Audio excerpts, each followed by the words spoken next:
I take the Oscar with me whenever I can when we're speaking at an engagement so that other students and activists can hold it and take a picture and have fun.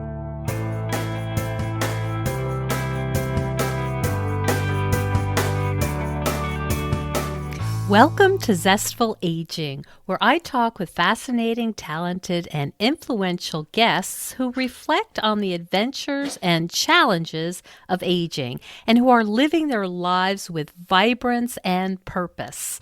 I'm your host, Nicole Christina, psychotherapist, writer, and zestful ager. And if you like this podcast, you'll love my companion course, Zestful Aging, Simple and Sustainable Habits for Health and Longevity. You'll have access to what I've learned from being a psychotherapist for 30 years and the latest research on what habits really matter and contribute to vibrant aging. Find out more at NicoleChristina.com. Well, I have my Jack Russell Terrier Sparky beside me, my coffee in my hand, so let's begin. Today we have a special treat for you. We are speaking with Melissa Berton, who is the Academy Award-winning producer for Best Documentary Short for Period, End of Sentence, and CEO of the PAD Project, a nonprofit organization dedicated to the principle that a period should end a sentence, not a girl's education. Welcome to the show, Melissa. Thanks so much. Thank you for having me. I'm delighted to be here. Congratulations on your Academy Award. Thank you. It still sounds surreal when you say that. Oh, it's unbelievable. I mean, what an amazing accomplishment. And I wanted to give our listeners a little background that you're an English teacher in LA and you ended up making this film. Tell us the story about how this film got going. Sure. So it's been a project that's about 6.5 years in the making, and it's still going on, and I am a high school English teacher, and I'm also the faculty sponsor for an organization called Girls Learn International. And Girls Learn International is an organization which seeks to give high school students a voice in the movement for equal access to education for all genders worldwide. And girls around the world are educated to a lesser degree than boys are for a variety of reasons. And as part of Girls Learn International's program, they send high school students, 16 years old is the youngest you can go, to the United Nations, to the Commission on the Status of Women, to participate as actual delegates in sessions where we discuss obstacles to girls getting equal access to education. And it was at one such conference where my students and I learned that one of the main reasons that girls drop out of school is because of the lack of affordable and accessible hygienic pads with the onset of menstruation. And so because of staining a uniform, because of toilets that are far away, and various other reasons, forced child marriage, they quit school once they begin to menstruate. And so my students and I thought, that is not okay with us. We need to raise awareness about this issue. We felt ashamed and surprised by our own ignorance. It's something that should be so obvious, and what should be education, of course, is so important for advancement. And we, perhaps because we're from Los Angeles, we immediately thought what we need to do is make a film to raise awareness about this. I see. So you were involved in advocacy for girls and women before the idea of this film came along. You were Yes. sending your students to the UN. Yes, and as an English teacher, I'll just say that I would see which students of mine, just because we would read texts from various countries, because I teach world literature, where the heroes were often female, or maybe where female figures were not getting a fair shake at society. I'm thinking of Nora from Ibsen's A Doll's House. I'm thinking of Hester Prynne from The Scarlet Letter. And I could tell by the way that some of my students would react to the injustices that the female figures faced. I would say, hey, there's this organization called Girls Learn International. Are you interested? And lo and behold, they were very interested. And so we became this chapter at our school, which is Oakwood School in Los Angeles, and we started going to the United Nations and advocating for girls' education. It's amazing. And so I'm guessing you have quite a reputation in your high school. Yes, in my high school, it was a lot of fun. The day after we won the Academy Awards, I came to my 9th grade class with the Oscar in hand, and everybody applauded, and it's pretty much was the show and tell feature of school that day. Everybody came and got to hold it and touch it and see what it was. It's heavy. It weighs 8.5 pounds. And where does it live? Does it live in your home?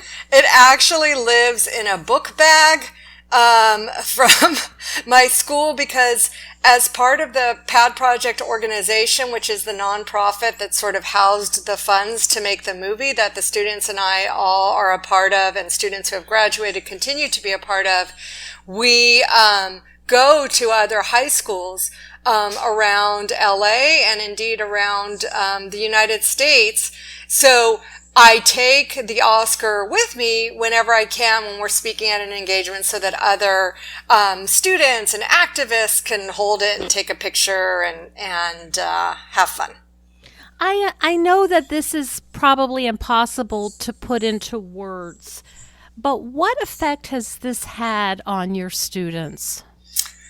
Wow. Well, they are very eloquent, and each individual could speak to that probably, more accurately than I could, but I will say that each of them has stayed with it, so that the founding members of the PAD Project, who began the documentary as 15-year-olds, are now as 22-year-olds and 24-year-olds and 20-year-olds. They're all on the staff of our nonprofit organization, working on the marketing, the social media, traveling to different places around the country to advocate. Many of us have gone to the village of Katikera in the Hapur district of India to see the machine. And so everybody has stayed with it. And one of the most beautiful things, just for me to witness from my vantage as a teacher, is that the older students have taken the younger students sort of under their wings. So there's a passing of the torch, and I think that all of us have just felt grateful and emboldened by, like, oh my God, this really did happen. We sort of can't believe it. And so we feel responsible to encourage and support younger people who are now younger than they are, because they were 15 when they started this movement. So I think they all feel a responsibility and also a joy in bringing younger voices, because they started when they were young. Could you tell the story and describe to us about going to India for the first time with your students? Absolutely. So our director, Raika Zatabshi, had filmed the installation of the pad machine and then the effect of the pad machine on the village community over a 6-month period. So in other words, when she first went to film the first part of the film, I'm talking about the documentary now, period, end of sentence, she captures the attitudes of the village and the community before the pad machine is even opened and before the women are working at the machine. Then she traveled. Then she came back 6 months later to see have the attitudes toward menstruation changed? And yes, they have, remarkably. And what is the business model like? And what's happening in the village? Then, 6 months after that, we had our first cut of the film, our first film ready to show. And we were able to screen it at the United Nations, which was a kind of full circle thrill for all of us and privilege. And then the students and I went from the United Nations to the Hapur district to Delhi, where we were able to travel to the village and actually screen, period, end of sentence, screen the film for the women of Katikera for the first time. And we were very nervous. And there is a language barrier, so we're all English speaking. They speak Hindi. We worked with an NGO, Action India, who absolutely facilitated everything. And they were our translators on the ground, and we projected the film onto a bed sheet in one of the homes, and there were about 60 or 70 of us who gathered round and just watched, and we sat together and laughed and cried, and it was one of the more profound experiences of my life, and I know of the students' lives as well. Oh my goodness, Melissa. I have chills right now trying to imagine this and all of the emotions that must have been going on. It really was, because it had almost seemed like we had been talking and communicating with Action India, who in turn were communicating with the women in the village, who we could see and sort of Skype with on some occasions if they would. So the village where the documentary is set is about 40 miles, but like a couple hours away from Delhi. But sometimes they were able to travel, so we could Skype, and we communicated through a translator. But it had this unreal feeling. So to actually go to the village and touch the pad machine and hug the women and like see that this had all happened was really rewarding and magical, and just a wonderful experience. And the two women, I don't know how many in your audience may have seen the film or not, but we're proud that Sneha, who's an aspiring police officer in the film, was able to come to Los Angeles for the Oscar ceremony, and also Suman, in whose house the pad machine lives, was also able to come, and this was their first time traveling. It was the first time not only in an airplane, but the first time they had even left their village of Katikera. They hadn't even been as far as Delhi, so you can imagine the sort of culture shock, but they were very excited about the trip to Los Angeles, and we were able to have some of our Action India team also come, and so it was a great celebration for all of us. It's really unbelievable the ripple effect Yes. that this idea has had on so many lives. Yes. Even from what I understand, some of the men in this town. Yes. I think for those who have seen the film, you'll see that the men don't even know what a period is, or at least don't want to say if they know. They think it's an illness that maybe happens to women. And by the end of the film, the men of the village are engaged in working on the machine and making pads. One of them says, "I made a good pad." And at first, am I right? They thought they were making Correct. diapers. They thought they were making Huggies diapers. Yes. Mm-hmm. Yes. Mm-hmm.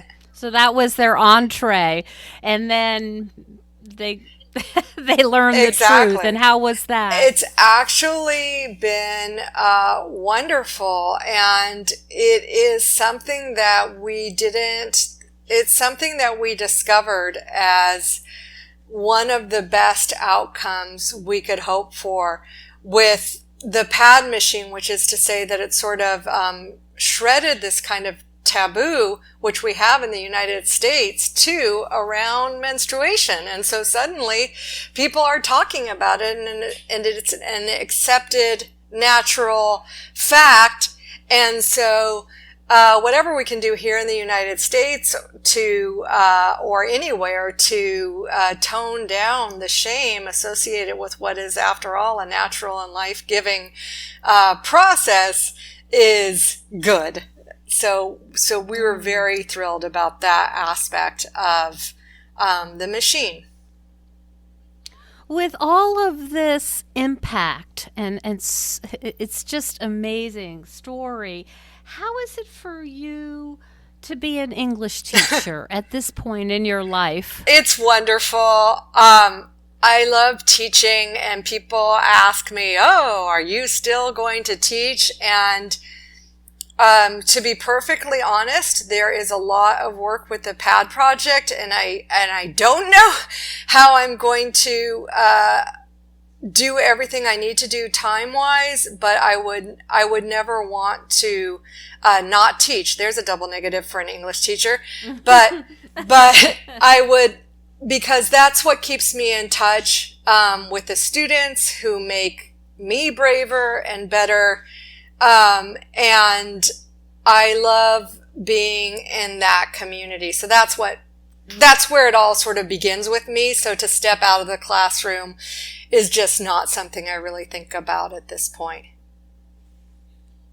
And so are you continuing to work as a faculty sponsor for Girls Learn Yes. International? So Girls Learn International is an organization under the auspices of the Feminist Majority Foundation, and we continue to partner on other ventures to get pad machines to other communities. For instance, right now we're working on sending a pad machine to a women's collective hospital in Afghanistan, in Kabul. So we're partnering. I'm not now, because of the PAD project and the documentary, my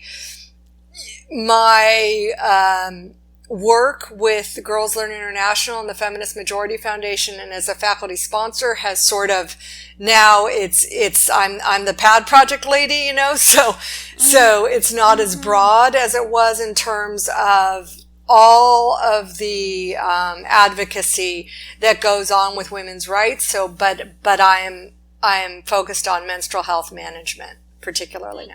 And that's something that you've decided to continue focusing on. You're not looking for other projects that support girls and women. Well, so the PAD project, our mission is to partner with locally and globally to end period stigma. So whatever that means, whether it means, so we're definitely behind issues in the United States.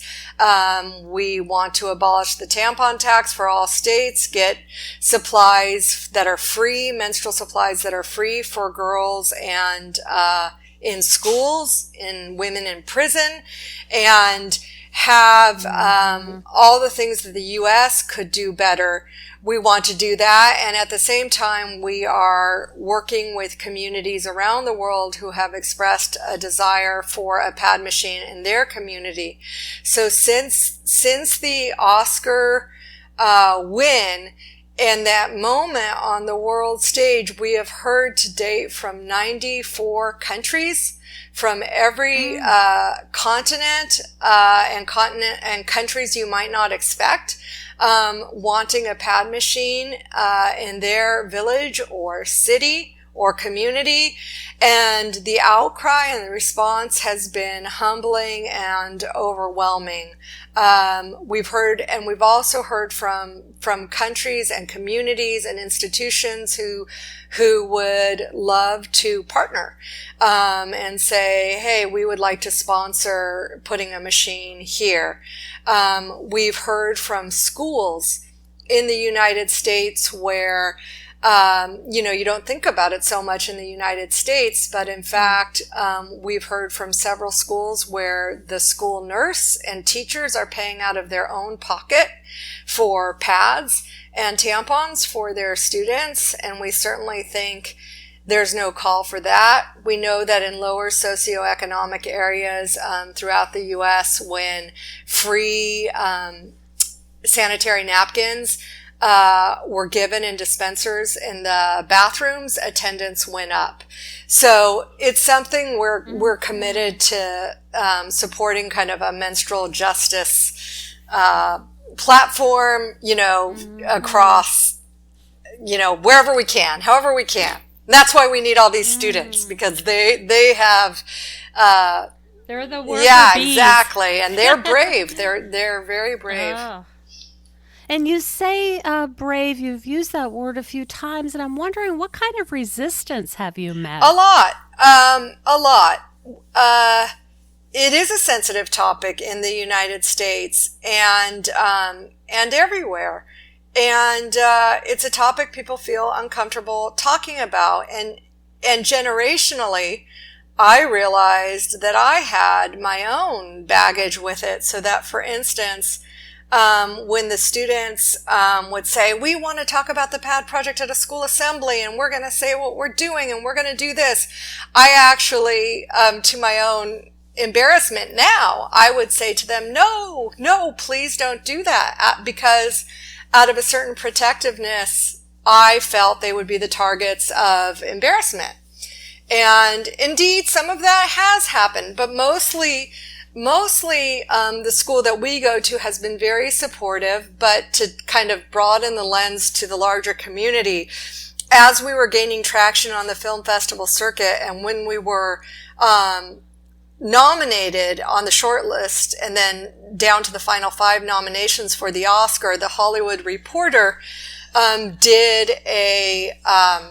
they do a feature every year where they have anonymous people who are members of the Academy speak out about their votes. And there was a whole article from somebody who identified himself as a long-standing male member of the Academy who definitely would not vote for period, end of sentence, because it was just, I quote, icky. No man would ever vote for a movie to win an Academy Award about that subject. And that was published about 2 weeks before we did win the award, so I'd like to see that person and put the award on his desk. Oh my goodness. So yeah, there are definitely attitudes and feelings of wrinkled noses and that kind of thing. And I suspect, that's whatever's going on with that guy's psyche, who knows? But is there also, in some countries and some cultures, are you pushing against cultural and religious norms? 100%, absolutely, in different communities and cultures, and we want to be sensitive to that. There are some places where menstruation is just not talked about. Murugan Anthem, who is the inventor of the machine, says in our film, he says menstruation is the biggest taboo in our country. When our director went to Katikera to film it, she found that mothers had not talked to daughters had not talked to sisters or friends. It's sort of like, you got your period and you may not know what was happening, literally. And then, maybe a friend or someone would sort of give some kind of, nod to it or say, but there's a lot of different beliefs throughout the world that it's dirty blood, that it's cursed, that you are dirty. And this goes back in Western tradition too, to biblical times. Mm-hmm. Yeah, I was just thinking, I'm aware that in some sects in Judaism, yes, women who are menstruating have to sit in a separate place in the synagogue. Right. That goes to the idea that women need to be segregated for a certain amount of time when they have their period, because they're considered unclean. And we find this in a lot of different religious beliefs, so that you can't enter a temple, for instance, in the Hindu religion if you're menstruating, because you're considered to be unclean. Some cultures believe that you shouldn't be in the kitchen handling food.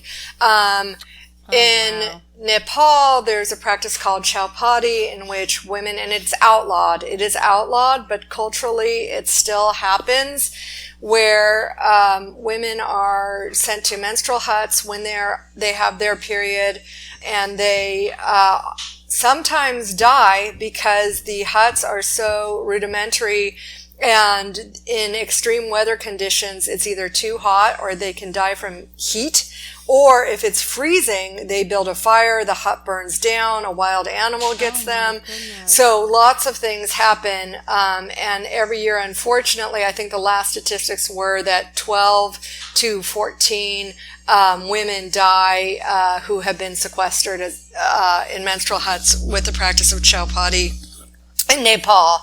So there's a lot of different things going on around the world with regard to menstrual rights, and I think the biggest thing that we can do is sort of break the shame around it, so it's not as though women need to start to feel like they have to be outcast when they have their period. It's the ultimate feminist It really, that's what we think. It needs to be. I mean, from the ground up, it's what it means to be a woman. Yes.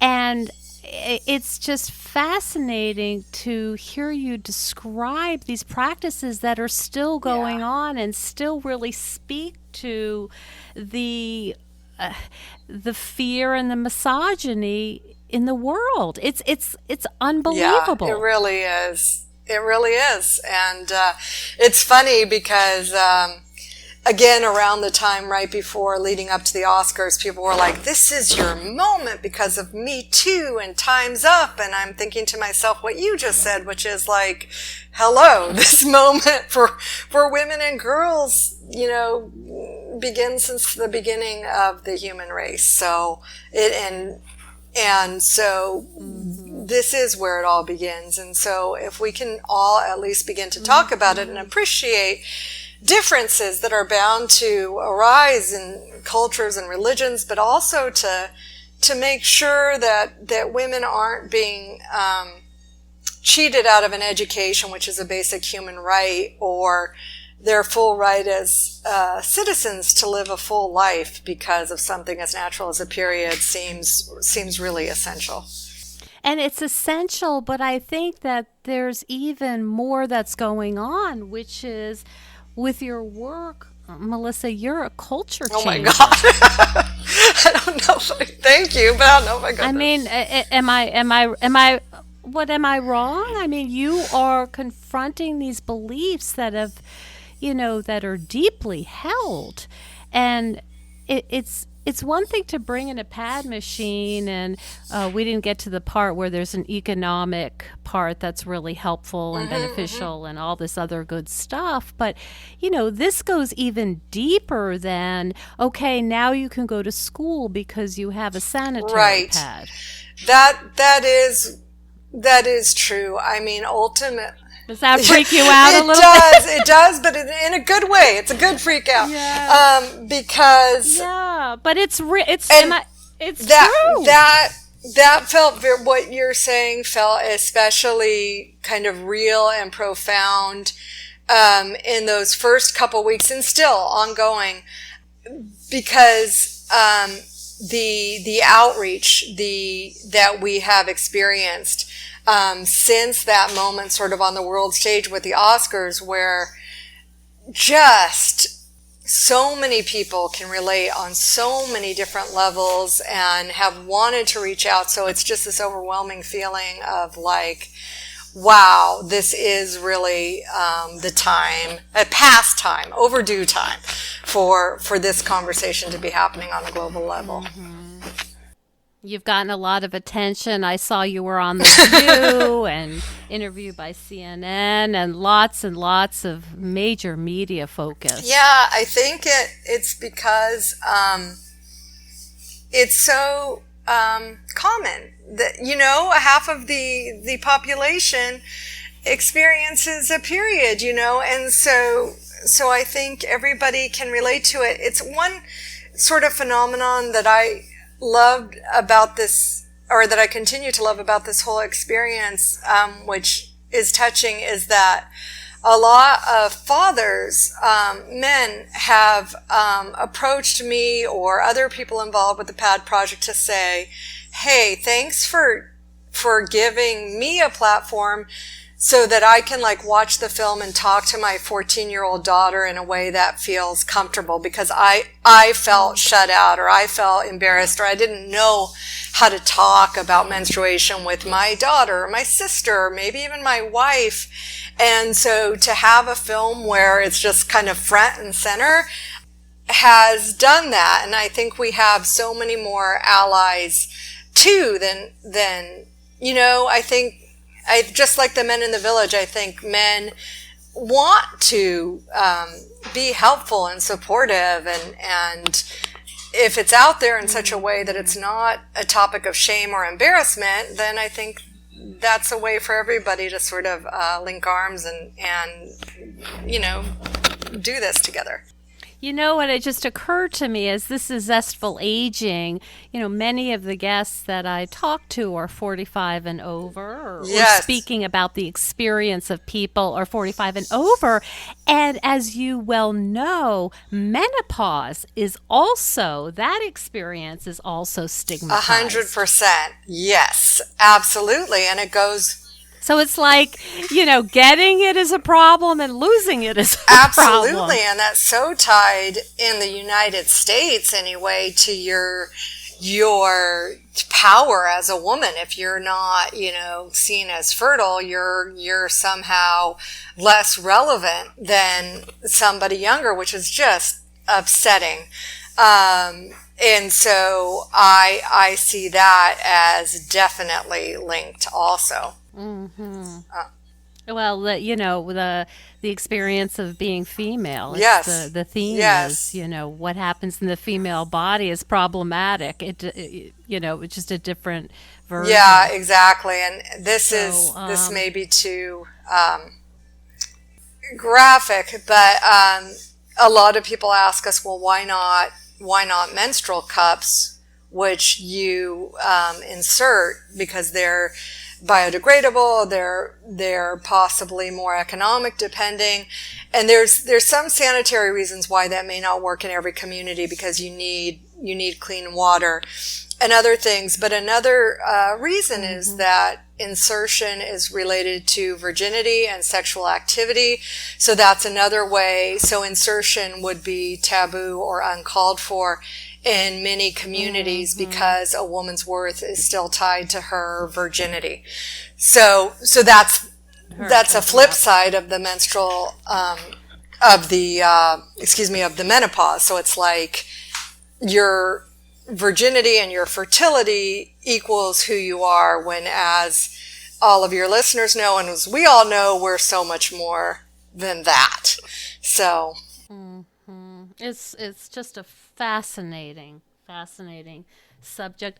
Do you want to leave our listeners with maybe some inspiration in doing a project? And I know you mentioned that you're 50 and you're doing a project that is it's a really big project. It's wonderful and yet has challenges, and many people in our audience are listening and thinking, hey, I've got a lot of years left. I'm 50 or I'm whatever. 50. How do I and how do I embark on this when, there might be some pushback? Right. And I might not feel confident, and I might, people might say, what are you doing that for? I appreciate that question, and I appreciate this podcast so much, because, to be honest, for me personally, that has been a revelatory, my age and my relation to the young people that I work with and all of this happening.